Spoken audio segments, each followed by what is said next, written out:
Morning, welcome to my Tireside chat. It's time we had a chat. It's been a few days. I'm on my way to work. Very late today. Excuse me? Hello? People just pulling out into the road, not looking. And squirrels running across the street. Squirrel! What were we talking about? Oh, we weren't yet. Okay. Oh yeah, I'm late to work. Yeah, it's almost 8:15. Hold on a second. Look at this. I gotta go like this. I don't know if you can see that. I'm on Harvard. That's the light going up to Clinton now that they've changed this, so it's only one lane. It goes all the way back here. Oh wow, and you can't see those cars coming. Don't turn. Yeah. And I've had to sit through one or two of those red lights since they changed that. I'm trying to get my phone back in here. Oh yeah, and I saw a notification pop up from Reddit yesterday in the Fresno Reddit subreddit chat about these streets. Somebody complaining about it. I know a lot of people are not happy, but I think I talked about that before. I'm not going to talk about that again. Anyways, yeah, I'm running late to work today. It's 8:15. Well, it's 8:14. Yeah, I was like really tired. I'm in the past couple of days, kind of burnt out. And so like by the time I got home, I guess I'm going here. By the time I got home, we ate dinner and then like laid down on the couch to watch TV, and I like fell asleep for 20 minutes or something. Actually, it wasn't even that. It was maybe like 5 or 10. But then, of course, by 9:30, 10 o'clock at night, when it was time to go to bed, then I wasn't really tired. So I stayed up till 11, which means that I slept in till 6, which I don't normally do. Sometimes I'll stay up till 11. If I sleep really well, I'll still get up at 4:30 or 5, and I'm fine. But yeah, I slept in till 6, and by the time Danielle and I both got, that's usually when she gets up. By the time we both got out of bed, and I made tea, and fed the cat, all that stuff.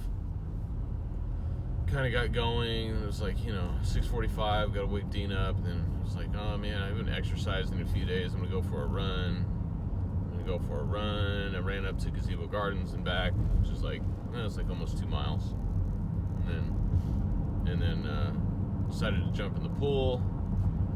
Mind you, it's really cooled off here the past couple of weeks, and we still had some days where I think the high was like almost 90 a couple days ago. Hello. Man, people driving like maniacs right now.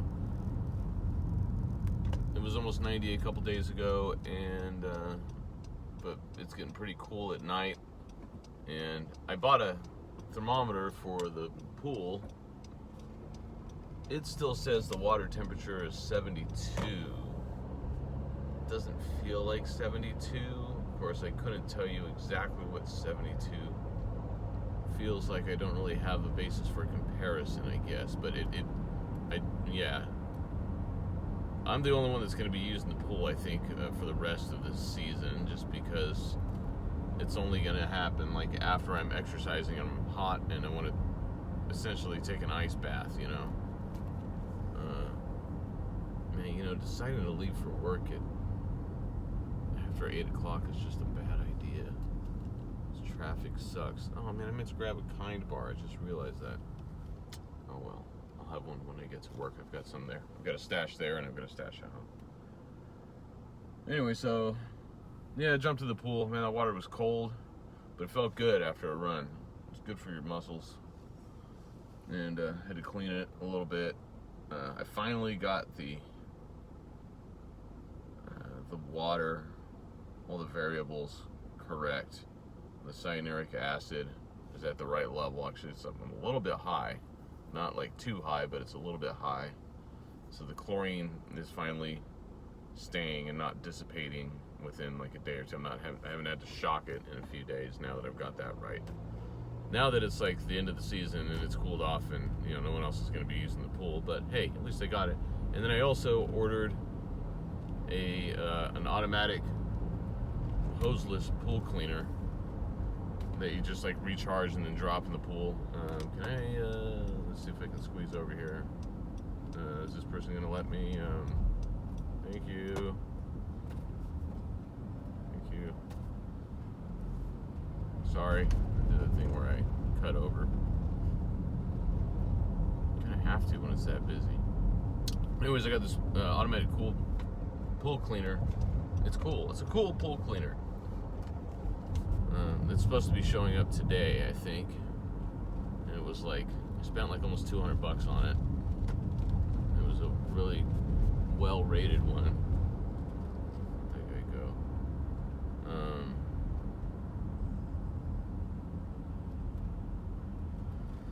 Yeah, so now it's like the algae's not growing in the pool anymore at all. I mean, I had a little bit of a problem with that. It wasn't terrible, but because I was getting in and vacuuming it every couple of days and running the filter and shocking it all the time. Hopefully now I won't have to maintain it as much. And it's getting colder, but yeah, with that little vacuum thing, there's just like dirt on the bottom and stuff that needs to be picked up. So we'll see how that works out. Otherwise, let's see what else is going on. Kind of same old at this point. Kids are doing stuff. Oh, we signed Dean up for piano lessons. Kevin and Alana's kids both have take piano lessons from, because it's a friend of theirs who comes to the house and does it. It was like a 30-minute session. It was only 30 minutes. 30 minutes or an hour. It might have been 30 minutes. I forget. I'll find out again today. But I talked to her last Tuesday about it, but she's going to start coming on Wednesdays at like 4:30. And it's like $35 a session. And she's like, oh, I had to raise my rates recently. I know it was kind of high. I'm like, that's $35 it's fine. But Dean's super excited about that. We have that nice keyboard with the weighted key, the full 44 keys, weighted, or 88 keys, sorry, weighted keyboard. I've got that in his room now, and he just goes in there and like plays it. He's got a couple of songs that he's figured out by ear already. For some reason, there's like the theme to the Interstellar soundtrack, which is just like an octave and like a couple other notes and stuff, but he thinks this was super cool. It is pretty cool. And he likes going through and like changing all the sound effects and trying different ones out. But there's like 2 or 3 songs that he's like figured out. And he'll like sit in there for 20, 30 minutes just playing, and then he'll come out, hey Dad, I figured out this other part, like come check it out. It's really cool. So it's nice to see that he's excited about it. We'll see how he is about actually having to like hunker down and learn to read music, which, I mean, yeah, again, he's taking music at school at Hamilton and Fresno Unified, but it's been kind of disappointing from what I understand. It's like, I mean, he's been doing this since the beginning of last year, and they're still kind of like doing hot cross buns, that kind of stuff. Like, they haven't really moved on at all. And maybe that's because you have students that are just not keeping up, but I mean, that wasn't the case when I was in 4th, 5th, and 6th grade. They just, you just had to learn the material, and you had to go home and practice, and it's not the same work ethic anymore. The teachers aren't as stringent, and they don't hold the kids accountable. Yeah, school is just not what it was back in the 80s, for sure. They're not getting the same education that we got. So, parents have to take it upon themselves.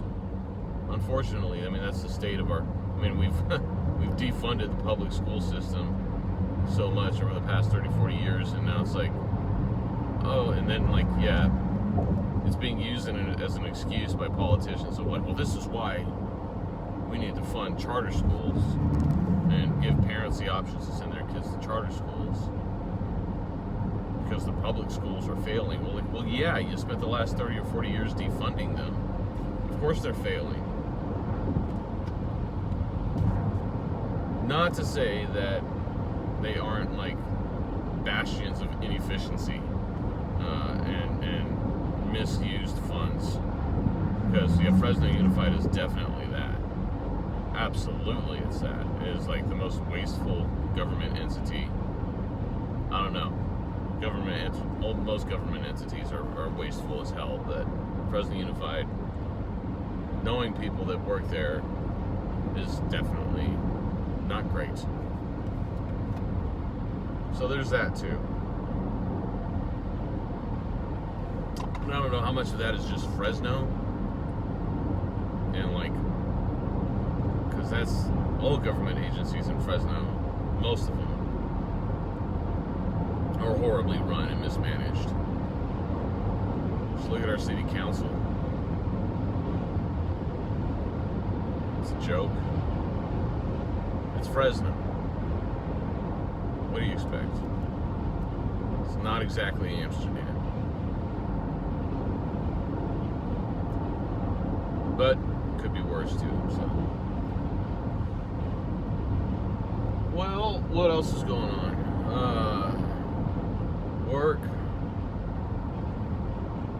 Work's been interesting. We're going through like a security audit that came up last week. I'm not at liberty to disclose too much about it. I will just say that it's been one of my priorities to kind of run a more tight ship, which I kind of enjoy doing. You know, we're having to go through and revisit all of our security policies around all sorts of things around the network and computers, and revisit written policies and actual deployed logical policies on the network. And it's certainly a good thing. It's forcing us to really scrutinize our operations. So that's going on.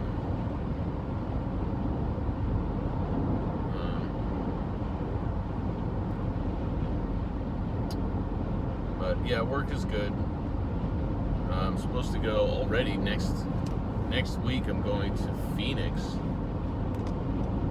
for Nuforma World, which is Nuforma is an app that our engineers use for like project management and tracking jobs, which I'd never heard of before until it came to this company, but I'm still kind of familiarizing myself with. I've been at this job for just over 6 months. The 14th was 6 months. What month is this? September? Yeah. Started March 14th, right after my birthday. But yeah, we're going. So they have a conference, a training conference in Phoenix. It's actually in. It's not Scottsdale. Chandler.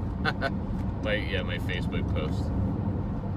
My brain, I can't remember what's the name of the city, and then I see a picture of Chandler from Friends pop into my head. I'm like, oh, that's it, it's Chandler. Which, I never spent, I've been to the Phoenix airport probably a dozen times at least, but never spent any time in Phoenix. The only other time I spent was when we went to Vegas a few months ago for work, me and my boss, and we drove and saw the Hoover Dam, and when it was like 130 degrees outside, and then I drove over the dam over to the Arizona side, and like we parked and got out, took some pictures, and then drove back to the other side to Nevada.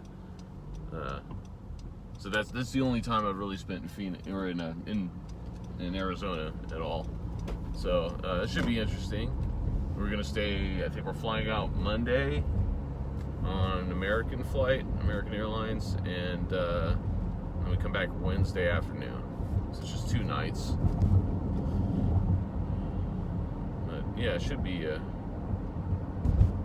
fun. I'm gonna go try and see one of my old buddies that I worked with at Flowway, who moved out there a few years ago to Phoenix. Him and his wife, Jeff, and that should be cool. I haven't talked to him in a while, and I just texted him out of the blue like last week and said that I was going to be heading out there for work and we should get together for dinner or something. And yeah, he was super excited. So that'll be cool. And then like a week or 2 after that, we got to go back to Vegas to finish working on the office expansion out there. And actually, while I'm out there, I'm supposed to go try and meet up with my other buddy Chad, who moved out there recently to Vegas, and I think bought a house, from what I understand, and has a new girlfriend or fiance. We just barely like texted back and forth, so I haven't talked to him too much, but I'm sure I'll get the full story, obviously, when I'm out there. So, wow, all this traffic. I guess I'm going. Just got to Old Town Clovis here. Yeah, it's 8:30, so it's busy. Yeah, so those are the plans.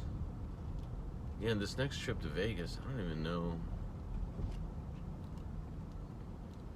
if like both of us going is justified. Me and my boss. Are you wanting to get out here? What are you doing, lady?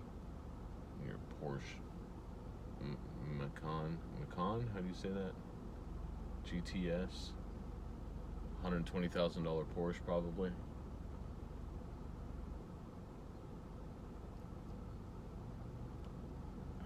I don't know. If I had millions of dollars, would I buy a Porsche like that? It seems ridiculous now, but then, until you have that kind of money.